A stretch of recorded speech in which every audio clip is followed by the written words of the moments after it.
If you consider how to play this new hybrid battleship line that we have in the game, you probably would come to the conclusion that these things are more mid to long range sniper type battleships.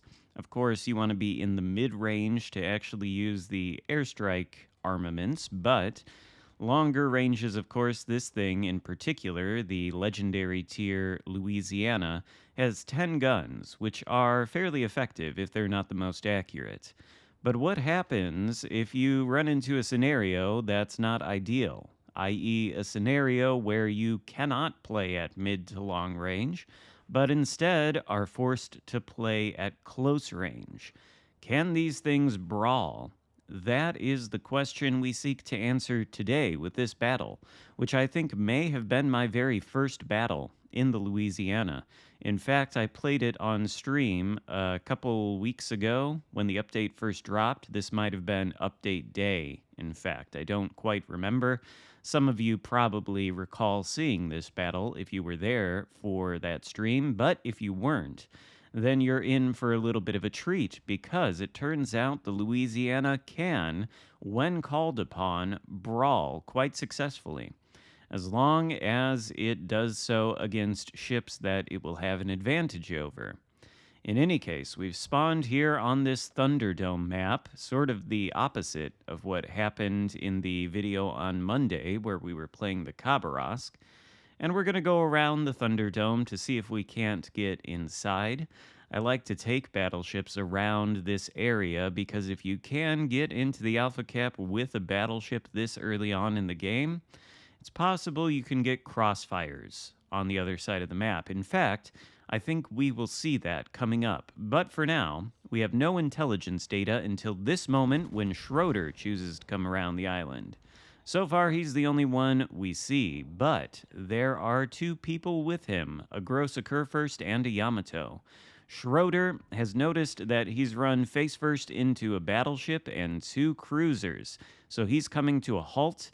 Schroeder is, of course, a very tanky cruiser. It can be difficult to kill, but if you get stuck bow in versus this thing and you're stationary, look out for the torpedoes. They take the Schroeder out for our first kill of the game.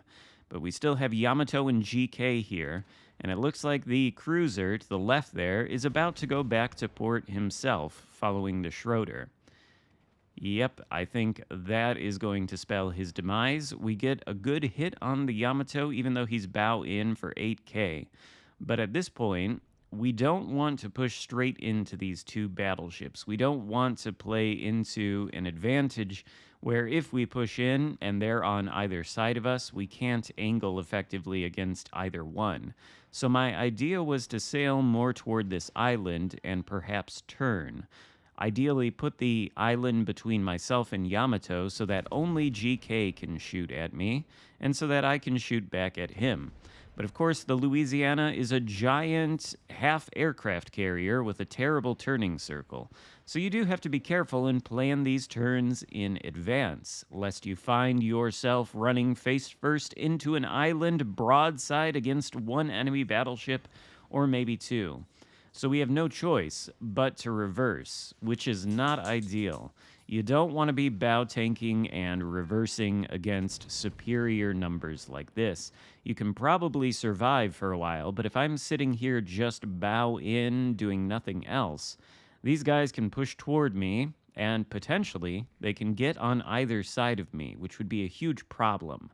Alaska, likewise, has discovered that he has no way out of this sticky situation either. He's pushing straight bow in toward the Grosser first and the Yamato. We've got some torpedoes going at GK, but it's not going to be enough to save the Alaska. It is nearly enough to take the GK down with 3 out of 6 of those torps. With a little bit better aim, we probably would have finished the GK off. There he goes down. Alaska is still alive, but he's broadside to Yamato, so he goes down in quick succession. Now, though, this flank is almost clear. It's just me and the Yamato. So now, the question is, how do we actually deal with the Yamato? He's reversed behind the island around the Thunderdome there, and we've lost sight of him. We know that he's the only ship on this side of the map. The rest of the enemy team has been spotted between the Charlie and Bravo flank. The destroyer has not been seen, but if we take a look at the minimap and use our best guess, we could probably assume that he's in the Bravo cap, given that it's turning red and nothing there is spotted. Could be the enemy cruiser that was last seen there. In fact, the enemy cruiser does get revealed, but I suspect the destroyer is somewhere in those parts. If he weren't, we would probably be spotted right now. And here we get maybe a little bit of a taste of what I mean when I say taking a battleship into this alpha cap can be really valuable positioning on this map. Take a look at what Yamato and Alaska on the enemy team are doing in the Bravo cap. They're pushing through it, which means they're giving broadside to alpha. And if we've got a battleship right here, then we're in prime position to punish those broadsides and get crossfires. They've got their bows pointed toward the rest of our team, and their broadsides are exposed to us, Yamato's most especially. And if we know anything about Yamato, we know it's got one of the most easily accessible citadels in the entire game, which we do not hit. But we do get 4 penetrations and some torpedoes on the Yamato, and I think the battleship behind me manages to take the rest of his HP away. Can we secure the kill before those torpedoes do? Maybe not, but we get spotted there, which is a little bit concerning. It's the enemy Yamato, who is at mostly full health. And here we find ourselves in a situation that I think you probably want to avoid in these hybrids. They probably are not brawlers. They don't have the best turret angles, at least the ones with turrets on the back of the ship, like the Louisiana and the Delaware. And of course, Yamato has 18-inch guns, which can overmatch our bow armor. On top of that, the Louisiana's citadel is actually waterline, whereas the rest of them are well below water. And that probably makes them, the rest of this line, a little bit better at brawling than the Louisiana is. But I'll tell you what's even worse at brawling is the Yamato. So if we're going to have a contest between this thing and the Yamato, we should come out on top, especially since the Yamato's citadel is so easy to hit. And this time we do hit it 3 times, make that 4 with the rear turret of Justice, and that's a devastating strike, despite the fact that it was done in 2 separate shots. We're up to 151,000 damage done now, and we come out of that brawl with our hull intact. Well, maybe not totally intact. We're down to 4,400 HP, but that's 4,489 HP more than we need to continue affecting the outcome of this game. And as it stands now, we're in prime position to win. The enemy team has flipped 2 caps, whereas our team only has the cap that we started with.